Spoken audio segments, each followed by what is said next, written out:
আরেকটা কি, প্রবৃত্তিকে মানেনি। প্রবৃত্তি কি জিনিস?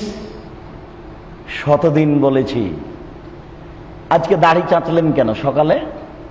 এটার নাম প্রবৃত্তি। আপনি এখন রোজা থাকছেন, সিয়াম নয়। দাড়ি চেঁচে সিয়াম থাকা যায় না, রোজা থাকা যায়। আজকেও মিথ্যা কথা বলেছেন সকালে উঠে ব্যবসার ব্যাপারে। মিথ্যা কথা বলা, এটার নাম প্রবৃত্তি। আজকেও সুদের ঘুষের হিসাব করেছেন, এটার নাম প্রবৃত্তি। গার্মেন্টসে চাকরি করেন, রূপালী ব্যাংক, সোনালী ব্যাংকে চাকরি করেন, আর বলছেন যে রুজির ব্যাপার কি করা যায়, এর নাম প্রবৃত্তি। এদেশের মাটিতে প্রায় 5000 এনজিও রয়েছে, সবই হারাম। এখানে পয়সা উপার্জন করেন আর বলছেন রুজির ব্যাপার, এর নাম প্রবৃত্তি। আপনার স্ত্রী ইচ্ছে মতো বাজারে যায়, এর নাম প্রবৃত্তি। আপনার মেয়ে নগ্ন হয়ে স্কুল কলেজে যায়, এর নাম প্রবৃত্তি। এরা সবাই রোজা থাকে, কেউ সিয়াম থাকে না। অতএব এদের কারো পক্ষে সিয়াম কথা বলবে না, এবং আল্লাহ বলবেন না যে আমার কারণে দুইটা জিনিস ছেড়েছে, অতএব আমি নিজ হাতে দিই, যাও জান্নাতে যাও। এ কথা আল্লাহ বলবেন না। কেন? আপনি রোজা থাকেন, সিয়াম থাকেন না। এখন আপনার মেয়ে বসে আছে এখানে মাথায় কাপড় না দিয়ে, বলেন ও রোজা থাকে না সিয়াম থাকে? বলেন বলেন, বুঝতে পারছেন না মনে হয়। ও রোজা থাকে মানে উপবাস থাকে, না খেয়ে থাকে। ও আল্লাহর কোনো প্রয়োজন নাই এরকম ইবাদতের।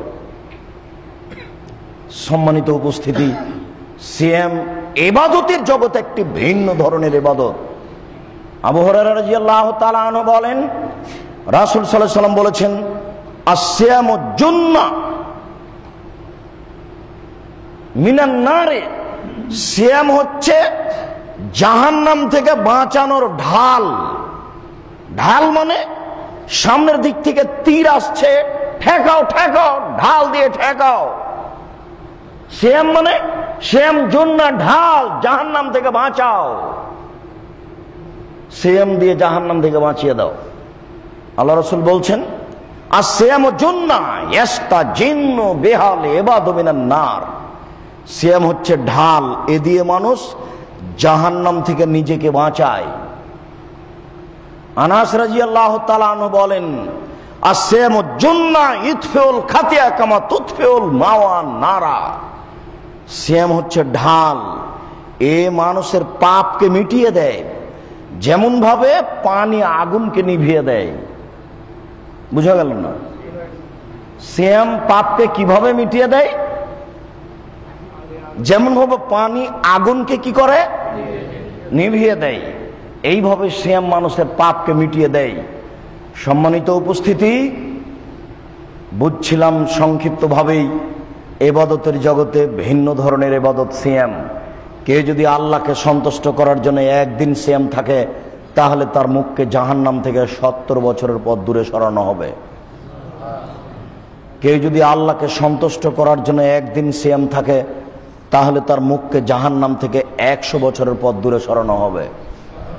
কেউ যদি আল্লাহকে সন্তুষ্ট করার জন্য একদিন সিয়াম থাকে, তাহলে তাকে জাহান্নাম থেকে 500 বছরের পথ দূরে সরিয়ে দেওয়া হবে। অর্থাৎ এমন ব্যক্তি যাবে জান্নাতে। অতএব সিয়াম পালন করুন। আবু হুরায়রা রাদিয়াল্লাহু তাআলা আনহু বলেন, সিয়ামে ইয়াউমে আরাফা আহতাসিবু আলাল্লাহি আন ইউকাফিরা সানাতাল্লাতি কাবলাহু। মুহররমের 2 দিন সিয়াম পালন করলে বিগত 1 বছরের পাপ ক্ষমা হবে। তিনি বলেন, সিয়ামে ইয়াউমে আরাফা আহতাসিবু আলাল্লাহি আন ইউকাফিরা সানাতাল্লাতি কাবলাহু ওয়া সানাতাল্লাতি বাদাহু। কেউ যদি আরাফার একদিন সিয়াম পালন করে, তাহলে বিগত 1 বছর আর সামনে 1 বছর, 2 বছরের পাপ ক্ষমা হবে। তিনি বলেন, সালাসাতু আইয়ামিন মিন কুল্লি শাহরিন কানা কাসিয়ামিদ দাহারে। কেউ যদি প্রতি মাসে 3 দিন সিয়াম পালন করে, 1 বছর সিয়াম পালন করে যত নেকি হবে, 3 দিন সিয়াম পালন করলে তত নেকি হবে।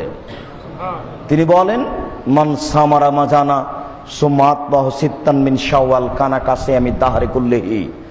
কেউ যদি রমজানের সিয়াম পালন করে তারপর শাওয়ালের 6টা সিয়াম পালন করে তাহলে সারা বছর সিয়াম পালন করার নেকি হবে।